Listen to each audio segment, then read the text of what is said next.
Vatandan kelgan uchurlar. Xitoyning g'oyat zo'r saqchi arxivini xalqaroga oshkorlatgan kishi tutilgan. 2021 yili 2-oyning 6-kuni Uyg'ur axborot markazi kelgan uchurda bildirilishicha, Sharqiy Turkistondagi jazo lagerlari va Uyg'urlarni bostirishga munosabatlik saqchi arxivlarini xalqaroga oshkorlagan kishi tutilgan. Yaqında dunyoviy taratqularda zilzila qo'zg'agan Xitoyning Sharqiy Turkistondagi millionlagan saqchi hujjatlari Xitoyning irqiy qirg'inchilik qilayotganligining isbotlari bo'lib hisoblanadi ekan. Hujjatlarni dunyoga oshkorlovchi Ma familiyalik saqchi tungan bo'lib, uning Xitoy yurgizayotgan vahshiyliklarga chidamay shunday qilganligi ma'lum bo'lmoqda ekan. Xitoy jamoat xavfsizligi tori va ijtimoiy rayon torlarini ikki torga o'zgartgan.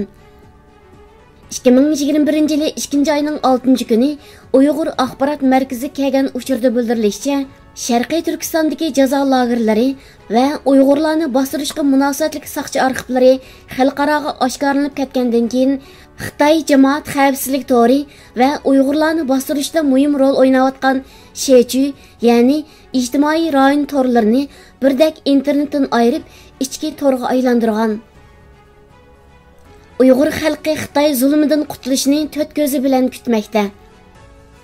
2021 yili 2-oyning 6-kuni Uyg'ur axborot markazi kelgan uchurda bildirilishicha, lagerlardan qo'yib berilgan kishilarni 3-4 oygacha ularning ishiga yanada nazorat qiladigan kishilar bor bo'ldi ekan. Qo'yib berilgandan keyin asliga kelinmay yoki doktorxonaga bora olmay sirli holda o'lib ketganlardan chiqib turdi ekan. Bundaq o'lib ketganlarni odatda koronavirusi bilan o'ldi deb ishini jimiqtirdi ekan va o'lib ketgan odamning urug' tuqqanlari saqchilarning doimiy tahdidiga uchrab ovoz chiqarmaydi ekan. Urumchida lagerdan qo'yib berilgan bir qo'yib berilib 3 kun bo'lgandimi, ishki a'zolarining qattiq og'rishidan qutulolmagan. Buningga chidamagan oila a'zolari u kishining talabi bilan kayni tarafiga tiqib qo'yilgan latni so'g'anda qoniga bo'yalgan necha metr atrofida lati chiqqan va u kishi uzoq o'tmay qansirab o'lib ketgan.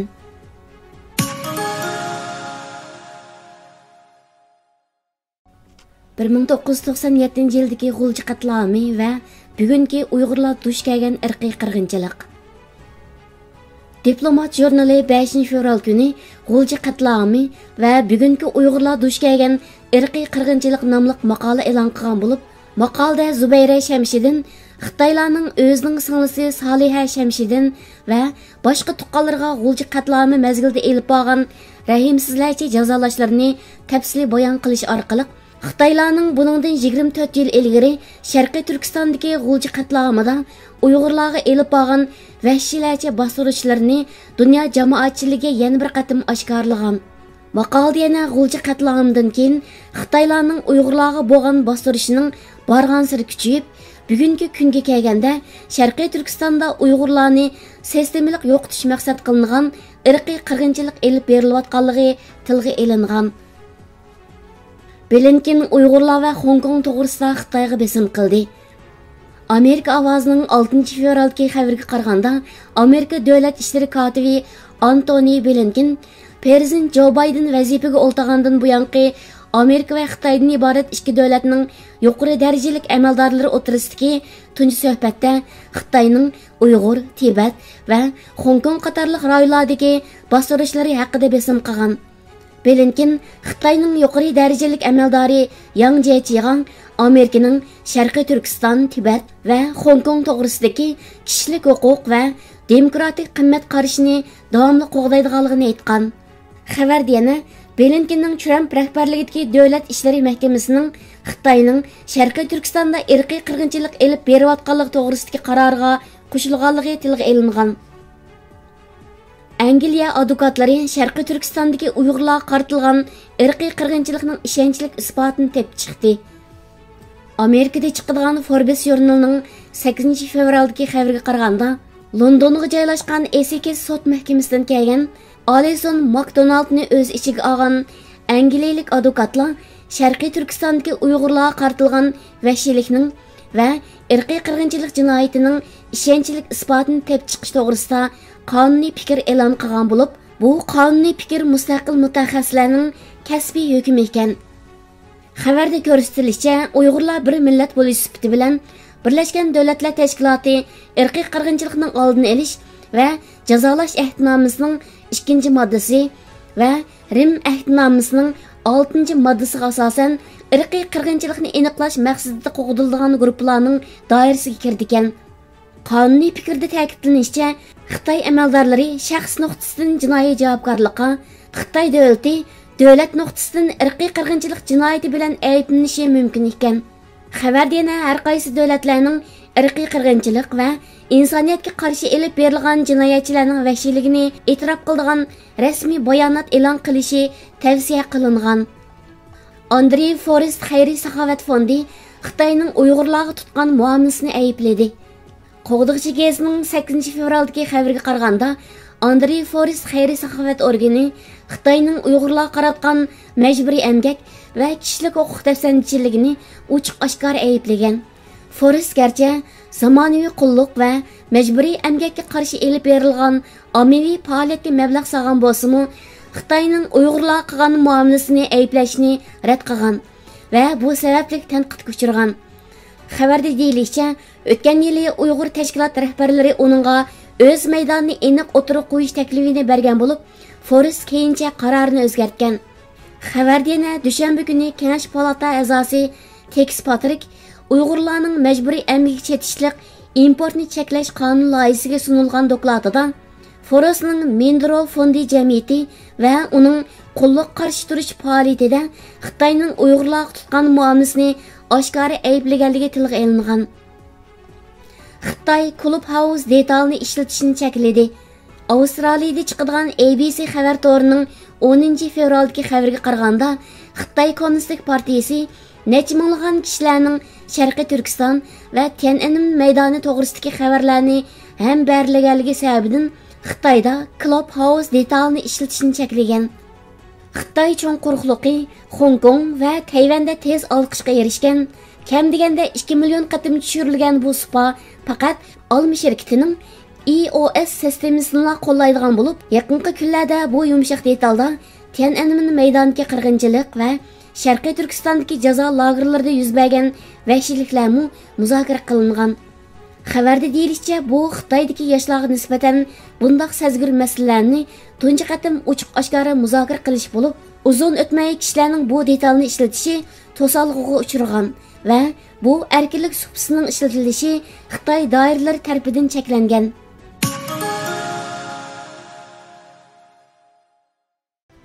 Biden hukumati Xitoy qandaq yuzlanish kerak? Oldingi yilning oxiri National Interest, ya'ni davlat manfaati to'rida Joe Biden 2022 yili Xitoyda o'tkaziladigan qishliq olimpik musobaqasini nimishqa boyqut qilish kerak nomli maqola e'lon qilingan bo'lib, maqolada buni tashabbuslar ilgari surilgan. 2022 yili fevral oyida Xitoy hukumatining keyingi qitimliq qishliq olimpik musobaqasiga sohibxon bo'lib belgilanganligi butun dunyo jamoatchiligiga ma'lum. Kuzatuvchilarning bayon qilganidek, agar 2008 yildagi Beijing yozliq olimpik musobaqasi Xitoy uchun bosh ko'tarish murasim bo'lgan taqdirda 2022 yillik qishliq olimpik musobaqasini Xitoyga nisbatan balog'at yetish murasimi deyishga bo'ladi. Baydenning prezidentlik taqdiri chiqqandan keyin tunji qilishi kerak bo'lgani Xitoyda o'tkaziladigan qishliq olimpik musobaqasiga Amerikaning qatnashmaydiganligini aytishdir. Shundaqla ittifoqdoshlarini mushuning qoyil qilishdir. Bayden bu vaqt so'z qilganda siliq sipoyilikni qayirib etib, Amerikaning Xitoyda o'tkazilmoqchi bo'layotgan qishliq olimpik musobaqasiga qatnashmasligining sababini, ya'ni Uyg'urlarning va boshqa musulmon qavmlarning Xitoy hukumat tarafidan zo'r ko'lamda qamoqqa elinishi, Xitoy Kommunistik partiyasining Sharq Turkistondagi Uyg'urlarni dahshatli bostirayotganligini ochiq-oshkora aytish lozim. Xitoy millionlagan insonni qattiq bostirayotgan ahvol ostida Amerika Xitoyda o'tkaziladigan qishliq olimpik musobaqasiga qatnashmasligi kerak. 2019 yili Wall Street jurnalida e'lon qilingan maqolalarning birida Ürümçi aholilaridan biri muxbirga bizning madaniyat sifatida tilga olgudek hech narsamiz qolmadi degan. U yana soqchilar uning uyiga kelib, uydagi Qur'on Karimni musodir qilgandan keyin masjidga berishni to'xtatganligini aytib, amdilikda hech kim masjidga bora olmaydi. Undaq qilish bekli xatarlik degan. Xitoyning Uyg'urlarni bostirishi nuqul oldiki diniy bostirish bilan cheklanmaydi. Xitoy yana erlari lagerga elib ketilgan Uyg'ur ayollarining yeniga ular bilan bir karvat yetish uchun Xitoy erlarni o'rlashtirdi. Xitoyning ichki rayonlarida majbur emgak selish uchun Uyg'urlarni turkumlab yo'tkidi. Uyg'urlarni o'z madaniyatidan ayirib, xitoylashtirib, assimilyatsiya qilishga to'xtovsiz ravishda kuchidi. 2020-yili 10-oyning 5-ida ko'pchilik Yevropa davlatlari, Amerika, Avstraliya, Kanada, Yaponiya, Yangi Zelandiya, Angliya qatorliq 39 davlat Sharq Turkistondagi kishilik huquq ahvoli to'g'risida qattiq andish qilayotganligini bildirishdi. Yil oxirida Amerika Demokratlar va Cumhuriyetchilar partiyasi birdek holda Xitoyning Uyg'urlar ustidan yurgizayotgan kishilik huquq dafsandichiligini irqiy qirg'inchilik deb atash to'g'risida qaror oldi. Bayden liderligidagi Amerika hukumati Angliya, Kanada, Avstraliya, Yangi Zelandiya qatorliq ittifoqdosh ellarni o'ziga sabdosh qilish, bu sapga Yaponiya bilan Hindistonni sherik qilish orqali Xitoyga qarshi birlik sap qurib chiqish zarur. Amerika 2022-yili Beijingda o'tkazilgan qishliq olimpik musobaqasiga qatnashishni rad qilish orqali Xitoyga haddini bilish haqida kuchli signal beralaydi. Bayden Xitoyga sening Uyg'urlarni qamoqdan bo'shatishing uchun, jazo lagerlarini mangulik taqishing uchun bir yilingli qoldi. Undaq bo'lmaydi ekan, sening so'rningga daxil bo'ladigan mehmonlar texim ozlab ketadi degan signalni berish kerak. Amerika prezidenti Joe Bidenning Xitoy Uyg'urlar ustidan yurgizayotgan irqiy qirg'inchilik tutgan pozitsiyasiga kelsak, sobiq Trump hukumatimi, Biden hukumatimi Xitoyning Uyg'urlar ustidan irqiy qirg'inchilik yurgizayotganligi to'g'risida o'xshash fikrda. 2021-yili 19-yanvar Amerika sobiq davlat ishlari kotibi Mike Pompeo Xitoyni Uyg'urlar ustidan irqiy qirg'inchilik yurgizmoqda deb bayonot e'lon qilgan edi. Pompeoning qaroridan keyin Washingtondagi Xitoy elchixonasining bayonotchisi Amerikani Xitoyning ichki ishlariga aralashish va xalqaro qonunga qattiq xiloflik qilish bilan aybladi. Pompeoning qaroridan keyin Xitoy hukumatı to'liq nomussizlarcha Mike Pompeo qatorliq Amerika amaldorlari ustidan jazo yurgizganligini e'lon qildi. Navbatdagi Amerika davlat ishlari kotibi Antony Blinkendan Mike Pompeoning qaroriga qanday qaraydiganligi so'ralganda, Blinken "Men uchunmi ashu hukm kuchga ega" degan. Blinken erlarni, ayollarni va bolalarni jazo lagerlari qamash, ularni Xitoy Kommunistik partiyasining himoyachilari qilib tarbiyalab chiqish uchun tirkishish qatorliqlarning hammasi irqiy qirg'inchilikdan darak beradigan alomatlardir dedi. Amerika hukumatining Xitoy bilan bo'lgan munosabati Uyg'urlarning bugungi va kelgusi uchun intayin muhim ahamiyatga ega bo'lib, Amerikada yashayotgan Uyg'urlar dunyoning boshqa joylaridagi Uyg'urlarga boshlamchilik qilib, Uyg'urlarning haq-huquqini qo'g'dash uchun aktiv kurashga otlanishi Amerikaning Xitoyga qaratgan strategiyasida va Uyg'urlarning butkul dunyo miqyosida qo'llashga erishishida intayin muhim.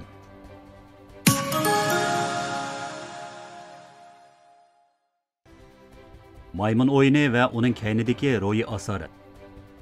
Oliy maktabda o'qiyotganda meni o'yga solgan bir ish bog'chilarda va odam ko'p to'plashadigan joylarda qo'yilayotgan maymun o'yini, ya'ni maymun egasining qo'lidagi qamchisini havoga urib ovoz chiqarishi, ya'ni hayvi qilishlari va maymunning so'kuldab mengib, xuddi u qamchining ovozining ma'nosini tushungandek o'yin qo'yib, atrofda to'plashgan odamlarni jalb qilish orqali egisini xush qilish bo'lgan edi. Bu chog'larda men garchi u qamchi ovozining maymunga berilgan bir signal ekanligini bilsam-mo, lekin uning kayindagi haqiqiy ahvollarni bek tushunib ketmagan va faqatla maymunning o'yin qo'yish mahoratidan hayron qilib, maymunning aqliga opirini o'qigan edim.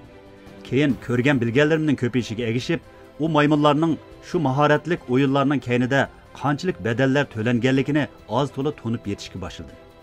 Maymun o'yini Xitoy va Sharqiy Janubiy Osiyoda bir oz umlashgan va bir qism kishilarning oti miros oila kirim manbasi bo'lib, ular necha avlod o'xshash usul bilan maymunlarni tarbiyalab, ko'chalarda o'yin qo'yish orqali turmushni qamdashga odatlangan.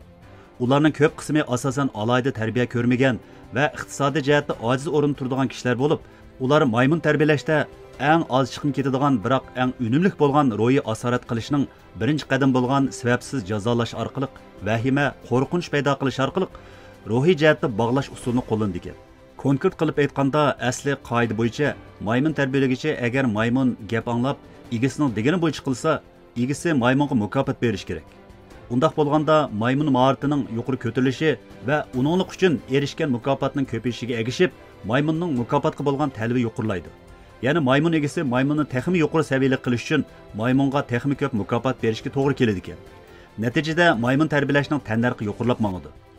Agar maymun egasi maymunni jazolash orqali ro'yi asorat qilish usulini qo'llanganda maymun tarbiyalashning tannarxini ko'p miqdorda tövalatgili bo'ladi ekan.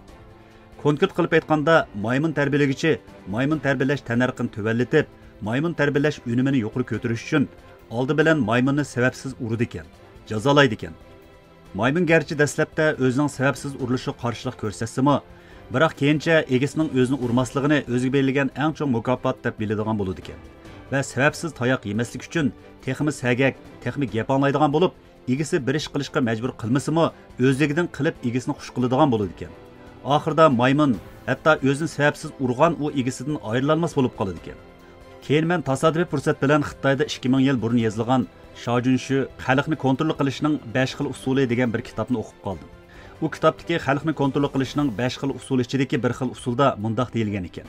Xalq boy bo'lganda, qo'saq to'yganda o'ylaydigan ishlar ko'p bo'ladi. Erkinlikka bo'lgan talabi yuqurlaydi.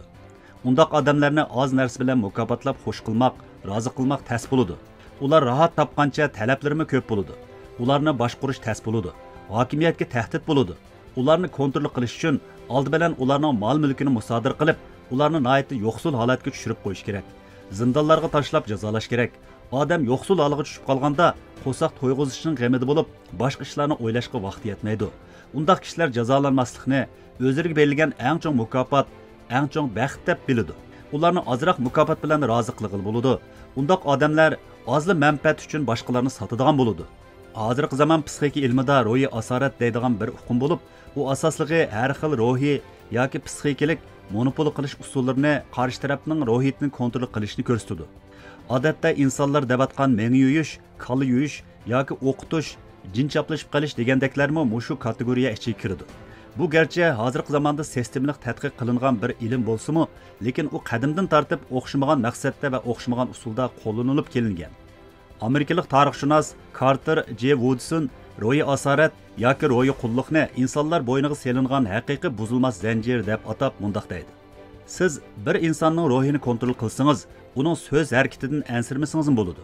Uningga nega berib, nada turishini, nima deb, nima demaslikni deyishingizning hojati yo'q. U o'zi turadigan to'g'ri joyini va so'zlaydigan to'g'ri so'zni topalaydi. Uningga orqa eshikning nada ekanligini deb berishingizning hojati yo'q. Nada orqa eshik bo'lsa, o'zi izlab topalaydi. Hatto orqa eshik bo'lmasa-mu, tomdan birini o'rib tashlab, orqa eshikdan birini yasaydi va u olgan tarbiya uningga shunday qilishning zo'rligini tunutadi. Hammamizning xabar bo'lganidek, o'tgan yili Amerikada Uyg'ur qonuni ma'qullanganda, Xitoy hukumatı Uyg'urlarni qo'llanib, Amerikaga qarshi tashviqot elib borgan edi. Amerikaning sobiq tashqi ishlar ministri Mike Pompeo vazifasidan ayrilishdan bir kun ilgari Xitoyning Uyg'urlarga yurgizgan qirg'inchilik siyosatini irqiy qirg'inchilik deb e'lon qilgandan va Amerikadagi yangi hukumat vazifa o'tashga boshlagandan keyin Xitoy hukumatı bir tarafdan Mike Pompeo va 27 nafar sobiq hukumat xodimlariga embargo e'lon qilgan bo'lsa, yana bir tarafdan koni usulni ishga solib, har xil tashviqot vositalarini qo'llanib, bo'libmi Uyg'urlarni qo'llanib, Pompeo qarshi keng ko'lamli tashviqot qilishga o'tmoqda. Buningdan muhojirat yashayotgan ba'zilarimiz, vatandagi xalqimiz Amerikada yuz bergan ishlardan xabar tepibdi deb xush bo'lgan bo'lsak, yana ba'zilarimiz muhojiratda elib berilayotgan da'vo unum beribdi, Xitoy hukumatı o'zini oqlashga majbur bo'libdi deb xo'shal bo'lishdi. Albatta, Xitoy hukumatining maqsadining bizni xush qilish emasligini hammaylar obdan bilamiz. Undaqda Xitoy hukumatining mundaq bir tashviqot elib berishining maqsadi nima? Xitoy hukumati rostli azaldan qo'llanib kelayotgan koni taktikasini qo'llanib, o'zini oqlayotganmi yoki boshqa bir maqsadimi bormi? Ko'rinishda Xitoy hukumati koni usulni takrorlayotganda ko'rinsimi, biroq agar biz ba'zi nuqtalarni obdan ko'zitib boqsak, Xitoy hukumati Amerikada hukumatning almashishi bilan oldingi 4 yilda yurgizgan taktikalarda ba'zi o'zgarish elib berishga boshlaganligini bayqay olamiz. Burun Xitoy hukumati Amerikada va yoki Xitoy sirtida yuz bergan Xitoyga qarshi cho'ng voqealikni xabar qilganda, uni aynan xabar qilmasdan, amal bor burumlab tashviq qilgandan boshqa voqealikning konkret mazmunlarini uncha tafsiliy xabar qilmaydi. Bu qatim Xitoy hukumati Mike Pompeo bayonotida e'lon qilgan va Xitoy hukumati uzundan beri Uyg'urlarga yurgizib kelayotgan qirg'inchilikni, shu qirg'inchilikning bevosita ziyonkashlik uchragan Uyg'urlarga bir-birlab inkor qildirgan. Ishonimanki, Xitoy hukumatining u tashviqotlar orqali yetmoqchi bo'lgan maqsadi yolg'iz insonlarni o'zining safsatlariga ishontirib, o'zini oqlash bo'lib qolmasdan, eng muhimi Xitoy hukumatining bundaq ikki maqsadi bo'lishi mumkin. Birinchidan, oldingi yillarda Uyg'urlar orasida elib borgan kalla yuyish, ya'ni ro'yi asoratning unumini sinab qilayotgan bo'lishi mumkin. Yana bir tarafdan, u Xitoy hukumatining Uyg'urlarga elib berayotgan sistemalik va planliq ro'yi vayronchiligining yana bir qismi bo'lishi mumkin. Albatta bularni konkret ijro qilayotganlar uncha yuqori saviyalik odamlar bo'lmasa-mu, biroq u tashviqotlarni planlagan odam o'zining nima qilayotganligini obdan biladigan insonlar bo'lib, ular qanday usulni qo'llanganda insonlarning psixika ro'y holatini vayron qilib, ularni ro'y asorat ostiga olg'il bo'ladiganligini obdan bilish mumkin. İnsanlar ro'y asorat ostiga ilinganda, ularni ba'zi ishlarga majbur qilishning hojat qolmaydi. Ro'y asorat ostiga ilingan insonlar xuddi o'yin qo'yish uchun tarbiyalangan maymundek bütün kuchi bilan o'zini asorat qilg'uchini xo'sh qilishning ko'ydi bo'ladi. Ular ko'pincha ahvolda andish qilish, qo'rqinch va vahima ichida yashaydi. Ro'y asorat ostiga ilinmagan, g'ururi bor har qanday bir insonga nisbatan eng og'ir jazo o'lim bo'lmasdan, balki u odamga o'zi so'ygan odamni o'ltirgizish, o'zi so'ygan odamga xoinlik qilg'izish, o'zi uchun haq so'zlagan odamni haqorat qilg'izish bo'lib, insonni o'z vijdoniga qarshi so'zlashga majbur qilishning asosli maqsadi u insonni ro'y jihatdan jazolashdir. İnsan hayat qilish yoki ma'lum imtiyozga erishish uchun o'z vijdoniga qarshi ish qilishga majbur bo'lganda, u odamning ichki dunyosida to'qinish paydo bo'ladi. Ya'ni u odamning tashqi ko'rinishi va ifodasi bir xil, ichki dunyosi boshqa bir xil bo'lib, tashqi ifodasining vakillik qiladigan taraf bilan ichki dunyosiga vakillik qiladigan taraf orasida izchil to'qinish yuz berishi. Natijada vaqtning o'tishi bilan u odamning psixikasida og'ir darajada vayronchilik yuz berishi mumkin. İnsanlarda yuz bergan bu xil psixikalik vayronchilik yalğız ularning normal hayoti va tafakkuriga ta'sir ko'rsatib qolmasdan, balki keyingi avlodlarga ta'sir ko'rsatishi mumkin.